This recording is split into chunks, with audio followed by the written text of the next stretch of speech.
The bus station in Vitoria, Spain is crowded on this bright May day in 2017. Passengers chat while sitting on the benches waiting for their buses. They bustle around vending machines and line up at the ticket counter. The massive cavernous station echoes with hundreds of chattering voices and scheduled announcements. An older, kind-looking gentleman with gray hair strolls through the crowd, with a sign hanging from his neck. Curious heads turn to read his demand for justice. Then, more people appear with signs carrying the same message. Unified clapping breaks out from around the station. Two young women come forward from the crowd and begin dancing. Then more young people. Then more. They're singing in Spanish to the tune of "We Will Rock You." The dancing crowd grows. A guitar joins, then a trumpet, and then the chanting gets louder. It's a flash mob, with dozens of participants. Their signs read, "Pablo Ibar, Juicio Justo." Fair trial for Pablo Ibar. This huge crowd in Spain is raising money to pay for the legal defense of the man accused of the 1994 murders of Butch Casey, Sharon Anderson, and Marie Rogers, thousands of miles away in Florida. But why are they doing it?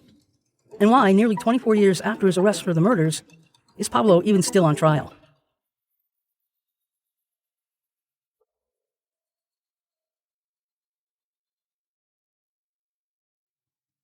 From the Sun Sentinel and SouthFlorida.com, in association with Wondery, this is Felonious Florida, the podcast that leads you into the dark side of the Sunshine State. I'm Lisa Arthur, and this is the story of the Casey's Nickelodeon murders. Episode 4, Pablo.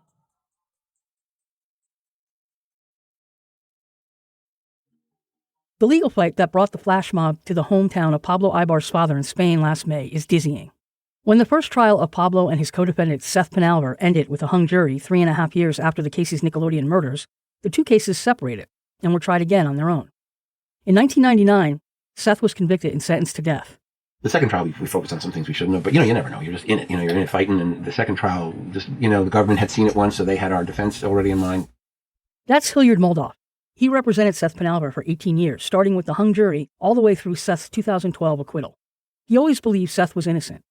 The fact is, the mountain of evidence the state of Florida originally thought it had on Seth was actually thin. There was no physical evidence. No fingerprints. Not a hair or a fiber. And certainly no DNA linking Seth to the murders. What the state had, what most of their case relied upon, was a witness named John Clemesco. He had identified Seth as the man captured on tape by a security camera in Butch's house, wearing a ball cap and sunglasses as he gunned down Butch, Sharon, and Marie. Clemesco also claimed he had seen Seth and Pablo with a Tech 9 semi-automatic gun and driving a shiny new and expensive-looking black car on the morning of the murders. A car like Butch Casey's Mercedes that had been taken from the scene and set ablaze in the Florida Everglades on the day of the murders. While Seth Penalver sat on death row, he and his lawyer appealed his conviction all the way to the Florida Supreme Court. The justices agreed with Seth. The evidence, they ruled, was scant, and the court second-guessed the jury that convicted him and ordered a new trial. For Seth's third trial in 2012, Hilliard Moldoff had a new strategy, and this one pitted Seth against his original co-defendant, Pablo Ibar, and touched off a seething feud between them.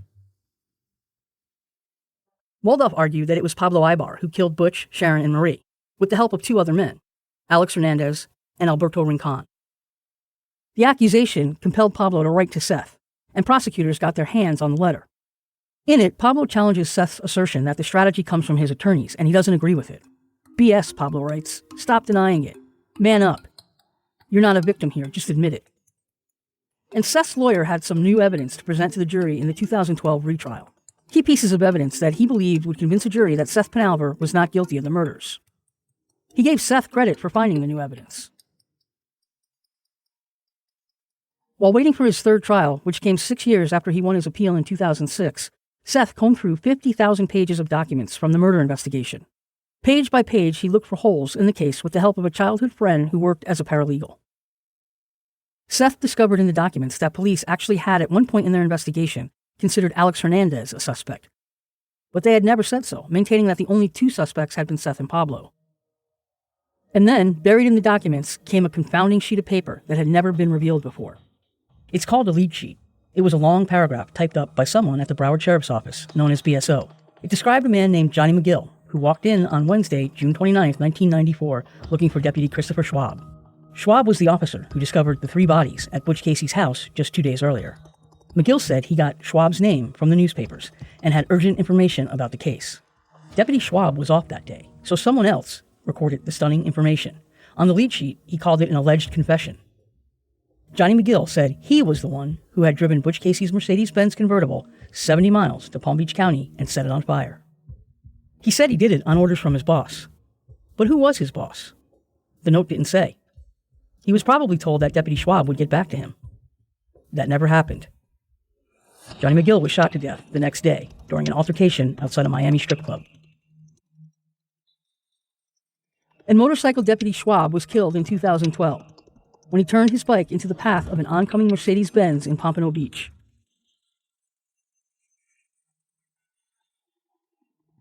With these revelations, Seth Penalver was inspired to keep digging through the documents, and he discovered even more, including a reward that had been paid to the state's key witness. Attorney Moldoff said Seth discovered a document that showed lead detective Paul Manzella had okayed a $1,000 Crime Stoppers reward for a tipster who called in to say that Seth Pentlover was the man in the ball cap and sunglasses. Moldoff knew John Clemesco was the only one who used that wrong last name for Seth Penalver. He used it when he fingered Seth in the videotape that Manzella had showed him. While Moldoff was cross-examining Manzella on the witness stand, he asked if he had ever authorized a reward in the case. So in trial, I have this now, and the state calls Manzella twice for different things in the case. Every time he's on the stand on direct examination, I say to him, by the way, you never paid a reward in this case like Crime Stoppers. No, never. I go, right? No. Okay, do it twice. State rests. So now I call Manzella to the stand on my case, right? State's rested their case. And I say, remember I asked you twice if you pay a reward? He says, yeah. I said, you never paid a reward? Crime Stoppers? Nothing? No. So I take this all up and I go through it with him just like that. You met him on the 28th. He gave you the name Pentlover. The next morning at 7 a.m., that Crime Stoppers tip comes in with Pentlover. You say pay the thing. You said that. It says, I made a mistake. Really? You paid a reward and you forgot about it? Yeah. Moldoff argued to the jury that John Clemesco was a crack addict just 1 month out of prison. $1,000 was a fortune to him. His identification of Seth couldn't be trusted, the lawyer argued, because it led to a payday. Moldoff said he had broken the credibility of both Clemesco and Manzella. In another blow to the prosecution's case against Seth Penalver, his lawyers revealed 2 videotapes that for years the prosecution denied having. They were recordings from the security system at Casey's Nickelodeon from the night of the murders. They were found mixed in with the 200 tapes found at Butch Casey's home. Butch Casey had met Sharon Anderson and Marie Rogers at the bar before inviting them home on that fateful night. And a witness had claimed to have seen Seth Penalver and Pablo Ibar together at the bar hours before the murders. If they were at the bar, the security cameras would have captured them there. But when the tapes were inserted into a video recorder, there was nothing but snow. The prosecution brought in an expert from BSO to opine on the tapes, and his answer was a huge boost for the defense. So we put those tapes in and play them. They're all snow. The whole tape is snow. BSO hires a tape guy to evaluate them. Like, what's that about? He comes in and goes, someone erase these tapes. I went, oh, baby, you're my guy. Someone erased them. Either the manager or the cops, yeah. But, you look at the jury and go, whoa, how's that? It's those kind of things. That was one of those examples. I would never have known that. And we just, stumbled on it. I mean, because if they had never been recorded, you see different things. These have been recorded and then erased. You look at the jury and go, this is, it was like, I never do that. Like I say, see, we've been in trial, I'm telling the jury the same thing here. I've been working on it for 20 years, and lo and behold, something happens for the first time 20 years later, still pointing to each innocent. It all added up to enough for a jury to find Seth Penalver not guilty of the Casey's Nickelodeon murders. After 18 years in prison and 6 on death row, he was free. Pablo Ibar's defense will likely use some of Seth's discoveries in the upcoming trial. But Pablo has always had a steeper hill to climb than Seth. And now, the prosecution says it has new evidence that will prove Pablo's guilt. And it's right from the scene of the bloody murders.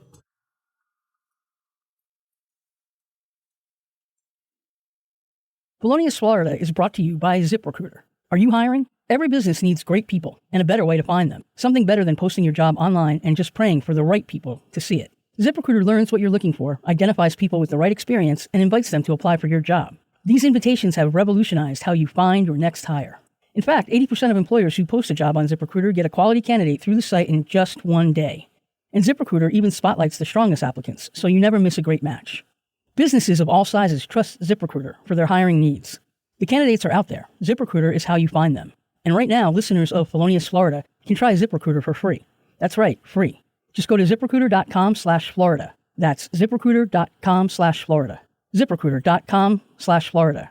ZipRecruiter, the smartest way to hire.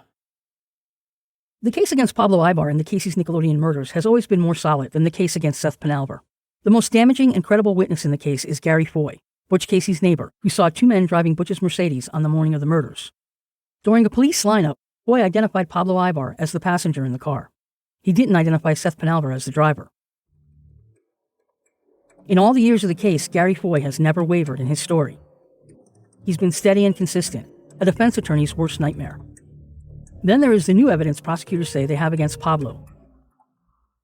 Investigators put a t-shirt found on the ground outside the front door of Butch Casey's house through a new round of DNA testing last year. It is believed to be the t-shirt one of the killers used to cover his face during the murders. It had Butch Casey's blood on it. But despite repeated testing over the years, no DNA from Pablo or Seth had ever been found. Until now. Prosecutors say the test last year turned up touch DNA belonging to Pablo Ibar. To do DNA testing in the 1980s, labs needed samples of body fluids, like semen or blood, the size of a quarter. By the 90s, a dime-sized sample would do. And as technology evolved, a test could be run on a sample the size of a dot. If you could see it, you could test it. Now, touch DNA lets you test a sample even if you can't see it. And you don't need body fluids anymore. 8 skin cells from the outermost layers of skin can be tested for DNA. That's what prosecutors say they have on Pablo Ibar. A partial match of touch DNA. But the defense will argue that because touch DNA is easily transferred from object to object, the shirt was contaminated in handling years after the crime. If you touch Ibar, then touch the shirt, his DNA could be there. And Pablo's supporters scoff at the new evidence. They say it's bogus. After all these years, after test after test after test, prosecutors have suddenly found DNA on the t-shirt. That shirt has been tested for many years, and nothing has ever come back on Pablo. Fingerprints have been tested and never have come back on Pablo. That's Tanya Ibar, who married Pablo in 1998 after the first trial ended in a hung jury. She's also his alibi. She and several members of her family testified in Pablo's second trial that she was in bed with him at her house at the exact time of the murders of Butch, Sharon, and Marie. It was a reconciliation for the two. Earlier in the year of the Casey's murders, 22-year-old Pablo had gotten 16-year-old Tanya pregnant. When she got an abortion, Pablo got upset. He wanted to keep the baby. So the two broke up. Tanya says that she and Pablo were reconciled in the early hours of the morning of the murders. He stayed with her until the afternoon, and he was seen by Tanya's younger sister and a cousin who was staying with them. What I did know is, going back through those dates, that he was with me those dates. And from that point on, I knew I had to be honest, whether I wanted to be involved in this or not.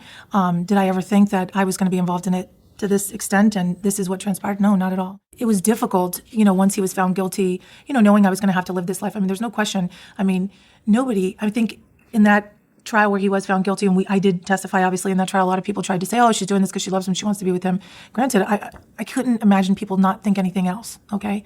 But we're sitting here now, 20-something years later. Really? Have I not shown now? This is not a life that anybody wants to live. There's so many nights that I've gone to bed, beside myself, crying and just wondering, when is my life going to be?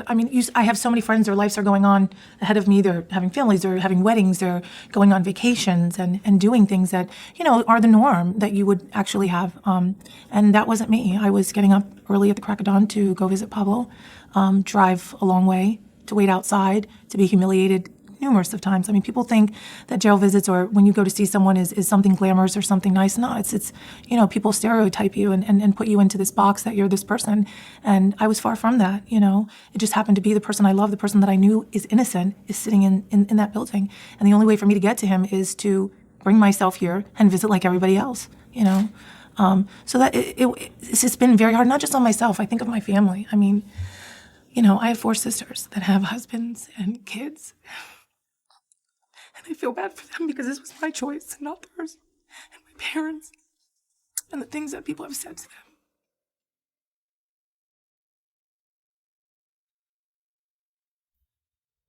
Tanya Ibar knows this is likely Pablo's last chance to convince a jury of his innocence. If he's convicted, the odds are slim that he would win another appeal and yet another new trial. The upcoming trial is the result of Pablo Ibar's conviction in his second trial being overturned in 2016. Pablo claimed his lawyer, K.O. Morgan, did a poor job representing him, and Morgan, who died in 2014, supported Pablo's appeal, saying he was sick during the second trial in 2000. The state Supreme Court agreed. Going through reading the material in connection with this case. I don't know that I've seen a lawyer behave as this lawyer has. Morgan in this case seems, off the wall. To my mind, this is not professional behavior. Tanya Ibar said Pablo had flirted with the idea of firing Morgan before the 2000 trial, then decided it would be too risky. I think at that point, you're, and again, a lot of people don't realize, you're not used to going through murder trials. At the time, we didn't obviously have the funds, and you think Kao has already done this trial. We did get a hung jury, okay? Was Kao at the time having a lot of issues? He was. There were times where Pablo did want to fire him because he wasn't doing the things he needed to do, but we were all so scared. Who were we going to get? Another public defender, and now we were going to go back to another trial. All of this information was just going to be too much for somebody to handle, so we figured we'd stick it out with Kao. You almost feel like you're desperate. You have no other choice but to go with Kao.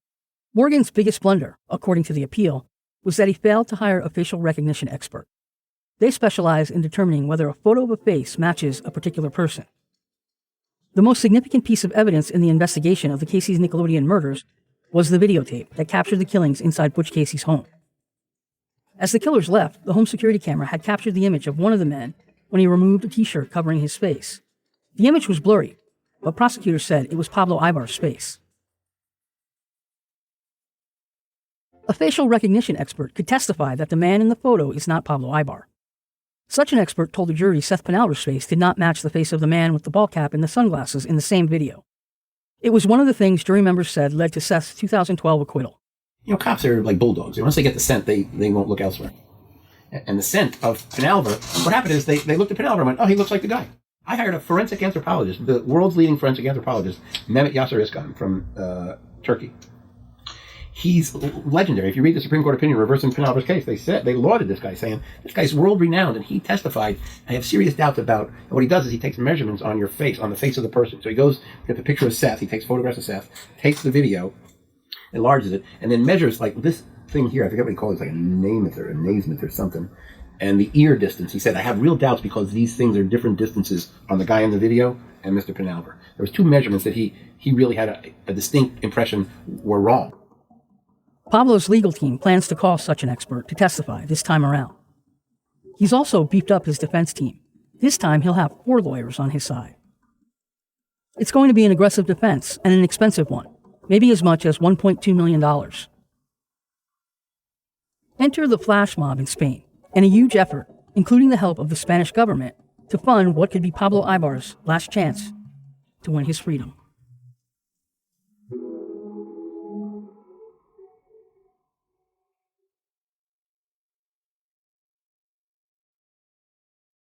Hi, this is Suzanne from the Felonious Florida team. I just placed my first order on Blue Apron. Blue Apron is the leading meal kit delivery service. Blue Apron delivers fresh, pre-portioned ingredients and step-by-step recipes right to your door. It doesn't get any easier than that for us busy parents. Even if you don't have kids, there's a plan for you as well. I love the variety of tasty dishes and the interesting ingredients depending on the season. Each week, they offer 12 new recipes. One of the choices for this week was black bean and veggie enchiladas. Yum! My boys are going to love those. Here's something cool. For 6 weeks, from April 16th through May 21st, Blue Apron is teaming up with Airbnb to bring you the best home cooking from around the world. Each week, the menu will feature a recipe developed in collaboration with an Airbnb Experiences host like Cece, a chef from Shanghai who makes incredible Kung Pao chicken. That's the beloved sticky, saucy mix of crispy brown chicken and vegetables. Oh, and here comes the best part. As a listener of this show, you get your first 3 meals free at blueapron.com/Florida.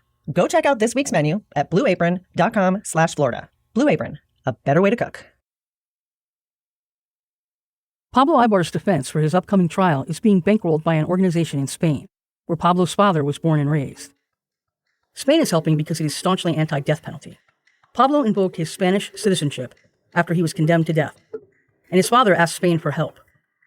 The leader of the group that is raising the money, Andres Krakenberger, is a veteran of Amnesty International. His group is called the Pablo Ibar Anti-Death Penalty Association. He's already raised nearly 75% of the expected costs of Pablo's defense. I think he was wrongly convicted, and the reason why he was wrongly convicted was, as the Florida Supreme Court recognized on 4th of February 2016, that he did not have an adequate legal counsel. And because he did not have adequate legal counsel, he was condemned to death with proof that was, if I remember correctly, the exact words of the Florida Supreme Court were proof that was scarce and weak. So obviously, Pablo's right to a retrial has then been confirmed, and we're now on the, I hope, last stages towards starting that retrial and having the opportunity to demonstrate his innocence. Krackenberger staged the flash mob in Vitoria, Spain last May as part of a fundraiser. Groups of musicians and others turned out to demand justice for Pablo, who has become a cause célèbre in Spain. Major developments in Pablo's case are front-page news there. Public opinion here in Spain mostly is pretty much convinced of Pablo's innocence. I would say it was front-page news in key moments. That is, when he was condemned to death, when he received his, when the Florida Supreme Court decided to give him his retrial. A few other occasions in between, such as when the case went back to Broward County, sort of concrete milestones along the way. Krackenberger believes Pablo was with Tanya when the murders happened, and couldn't have done it. He was not in the scene of the crime. He can prove that because he was with, at the time he was going out with his then girlfriend, who was now his wife, and he was caught in her room. There was a bit of a family scandal because he was caught in her room. Pablo cannot be in two places at the same time. Before the Casey's Nickelodeon murders, Pablo Ibar had a relatively clean record. Krackenberger and Pablo's family say he isn't a criminal. He isn't the monster seen on the videotape of the murders. Well, first of all, Pablo is a very unique human being, a very loving, caring, compassionate person.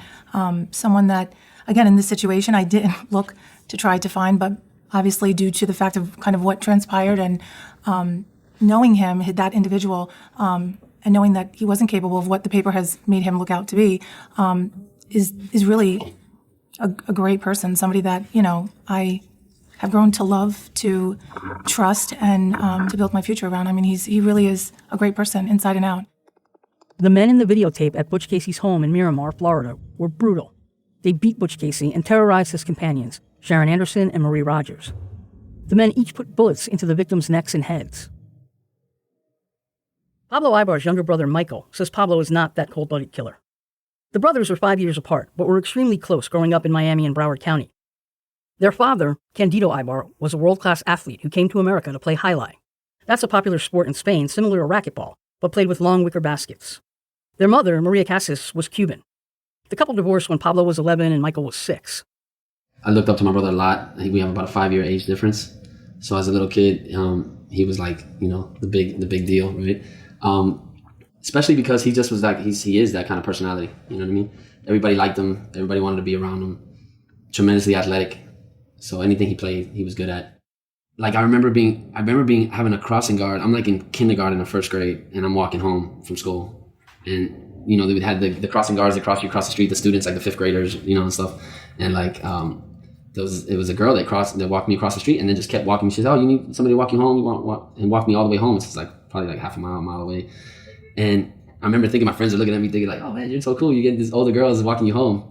And I thought I was like awesome. I get to my house and she goes, "Now you make sure you tell Pablo that I walked you home," So that kind of thing. He was always really, really good with ladies. And like I said, people wanted to be around him. And people do refer to me as Little Pablo probably for the first half of my life because I was a lot younger and because we look a lot alike. Candido had hoped his son would become a professional jai alai player too. Shortly before the killings, Pablo was living with his father in Connecticut while he trained. A month before Pablo was going to sign his first contract, his father says he got hit in the head with a ball. It knocked him out. His father said they decided Pablo should take a break. So he went back to Florida to live with his mother, Maria. Shortly after his return, Pablo Ibar was arrested and charged with the Casey's murders. During his first trial, Maria denied telling police that the man in the photo from Butch Casey's security camera was her son. Maria Casas died of cancer just after that trial ended in a hung jury. Michael Ibar says the gravity of the upcoming trial is nerve-wracking. It's for me. It's definitely it's nerve-wracking. We've known he was innocent, and we've been trying to push so hard for so long, and then you finally catch a break, which was we feel like we could never get a break in anything. But now it's time to go to trial again, and you just know how serious it is, and how things aren't always fair, unfortunately. So you just you're excited. At least for me, I'm excited and really into it. And at the same time, I'm scared for my brother. Candido says it's a hopeful time for him, better than the years spent fighting for Pablo to get a new trial. Well, now it's easier because we know trials coming. We had past years was tough because we didn't know what's going to happen. Everyone had a chance. So now, I mean, it's tough, but now at least we have a chance to prove something. I think it was a real nice young man, and we never have any problem at all. And anybody knows him, they can see it that way. Unfortunately, we are and we are, but hopefully everything will come in okay. Tanya says she wishes people could know the Pablo Ibar she knows. One thing I have to say about Pablo, going to prison, you see a lot of people and you see a lot of guys, and, they can be cruel to some of these women. You're not here on time, you didn't bring in money. Pablo is so opposite. I mean, so many times he's told me, go on with your life. Don't live this. It's not fair. You didn't, it's okay. And he's so he just, tells me, if you're too tired, don't come. Or, if I'm going to give you an example. My sister got divorced. And Pablo does get support from Spain. Obviously, Spain has been very supportive. A lot of people write him. At the time, send him money during the holidays and stuff like that. And I remember my sister had just gotten divorced, and my nephew wanted some game thing, some video game. And she didn't have the money for it. She just couldn't cut it because she was trying to pay for the house and her husband had left. And he had received some money for someone from Spain, for a holiday so that he could order some extra food and so forth. And he said to me, Tanya, give that money to your sister so she can buy Max his game that he wants or whatever. And, if I have to go a month or two without having anything extra or eating like that, it's fine. For him, it was more important for Max to have that than for him to really just be selfish and say, who really cares about him? He's home, he has everything. It's just the person that Pablo is. He's always trying to give, always trying to help. People think she's crazy for spending her life waiting for a miracle to happen. She knows this, so she keeps her story a secret from most people. Tanya lives in Central Florida, where she works as a nurse. Most of her coworkers don't know her husband is in prison.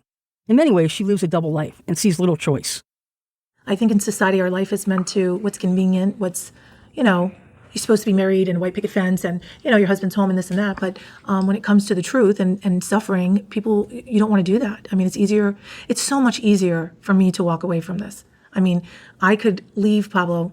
I'm sure I could find someone if I wanted to. I have a secure job. I don't need a male to support me. I don't need any of this. This has been a nightmare, truly. My life has been a very hard life, all because I know the truth of something and I've decided to stand by it. So I'm condemned for that. Nobody wants to look at me and say, okay, 23 years later, maybe this girl is saying something. Maybe what she's saying is the truth. She believes in him. She knows he didn't do this. Why would I stay in this?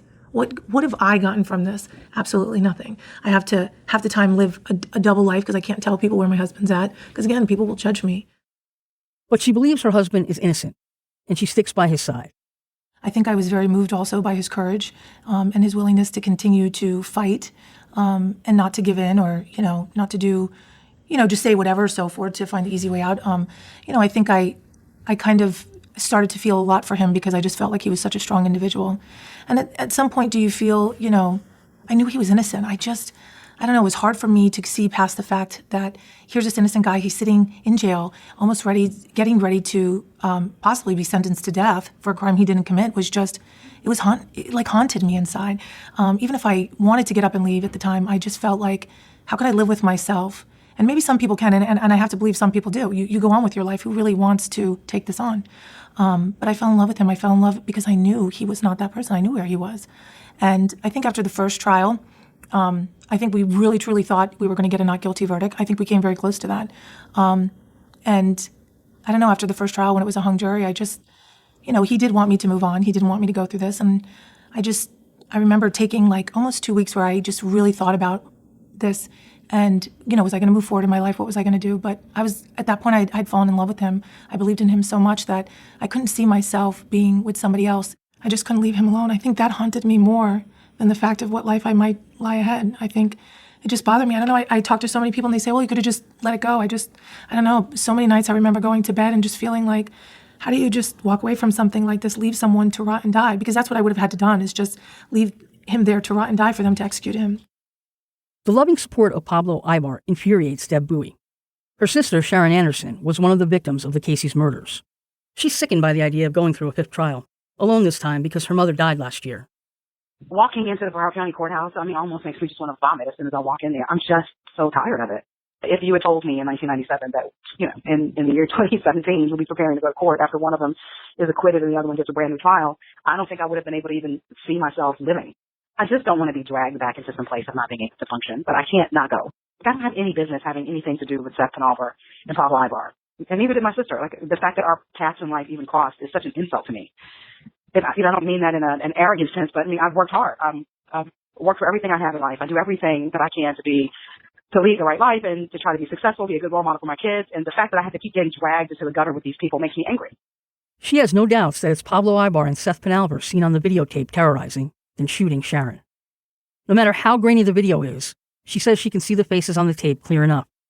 There's been so much said about this videotape being grainy and being, that it's grainy and you can't really determine who's who, but that's nonsense. From the moment I saw that videotape, I could tell you who my sister was.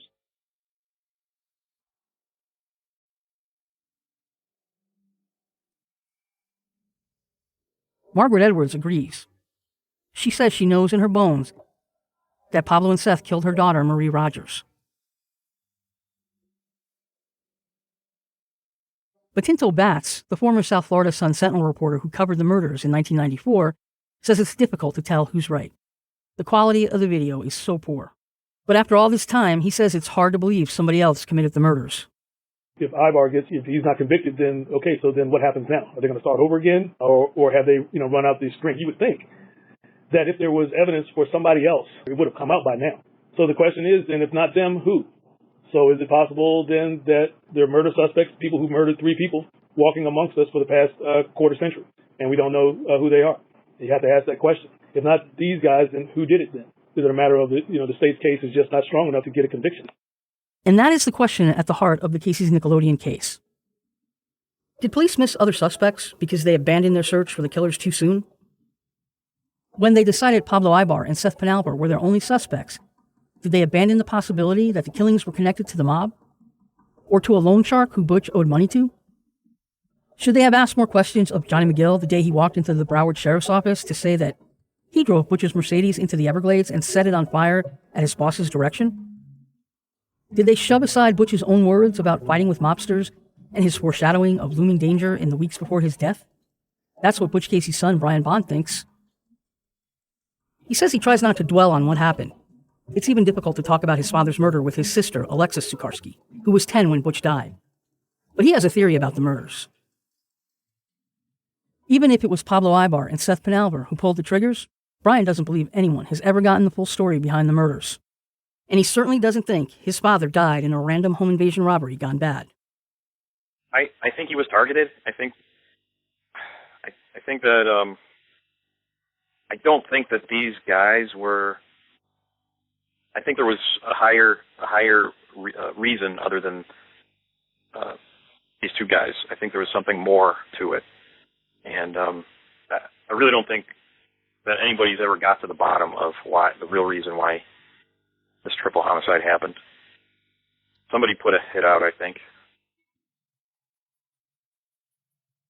Nearly 24 years after the murders of Butch Casey, Sharon Anderson, and Marie Rogers, after 4 trials, 2 convictions, 2 death sentences, and 2 successful appeals, no one stands convicted of the ruthless killings. The Casey's Nickelodeon murders remain as unresolved today as they were the day the bodies were discovered.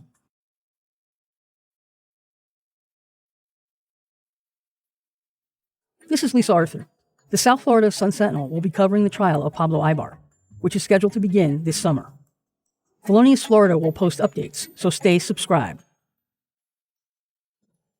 But next, we want to bring you an equally brutal and mysterious case from Florida. I'm here with my co-host, Juan Ortega. Hey, Lisa. Hey, my partner in crime.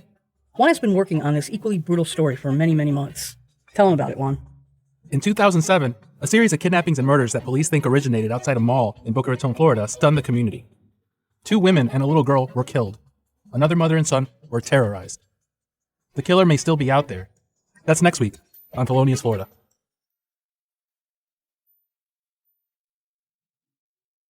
Thanks for listening to this episode of Felonious Florida. If you're enjoying the podcast, please rate us on Apple Podcasts and tell your friends about our show. It's available at feloniousflorida.com, Apple Podcasts, Wondery.com, or your favorite podcast platform. You can go online to see photographs, video, and read more about the cases we're featuring at feloniousflorida.com. And be sure to like us on Facebook. Felonious Florida is produced by David Schutz, Lisa Arthur, and Juan Ortega.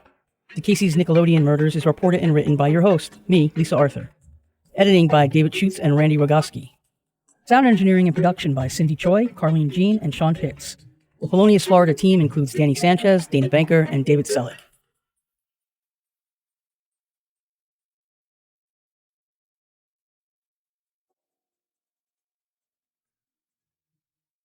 Hi, this is Lisa Arthur. If you'd like to support more journalism like this, you can help by joining the Sun Sentinel, South Florida's leading source for news, information, and entertainment.